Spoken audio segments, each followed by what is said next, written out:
Job Sikhala uya achitaura mashoko avhundutsa vagari vemunyika yeZimbabwe kuti Job Sikhala mashoko ari kutaura aya ari kumataura akatsika pai muri Zimbabwe azviperi mushe hadi kupedza nguva sadapinda mashoko abuda nyongwa naJob Sikhala paverified account yake nodibva subscribe like tina on the bell icon anouya otaura nechona achiti ukanzwa anoti zvaizvezvi kuopposition kwakafa ndo zvaanoshuvira kuopposition ndiko kuri kushayisa regime hope saka muchiona kudzungaira kuri kuita regime kunosungisa vanhu vasina mhaka sana Jameson Timber nevamwe 78 kurambidza kuungana kweopposition kutuma vakuru vemauto kutaura zvekutyisidzira vanhu kugara regime ichirohwa nehana nekungovhumuka kuti we will deal with mhizvamukono.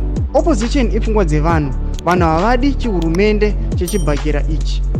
Musazozvinyepera henyu, mwana weZimbabwe haachadi, aneta, adhinikana, atambura. Mashoko anoitwa panapa naJob Sikhala zvamuri kuona kuti account yake i-verified account yake ndiye Job Sikhala anotaura mashoko aya achiti aiwa Zimbabwe yatambura, opposition iri kushayisa the regime hope, opposition ndio iri kukonzeresa kuti aiwa ZANU-PF ifile threatened kana defeated yotenga kukepcha vanhu ichimisa marches ichimisa protest. Mashoko ari kubuda nyogwa panapa naJob Sikhala. Vhundudze mafungiro enyu muri kudii pamusoro pemashoko ake. Enda comment section medu usava no subscribe, like, pamwe chete notina on the bell icon.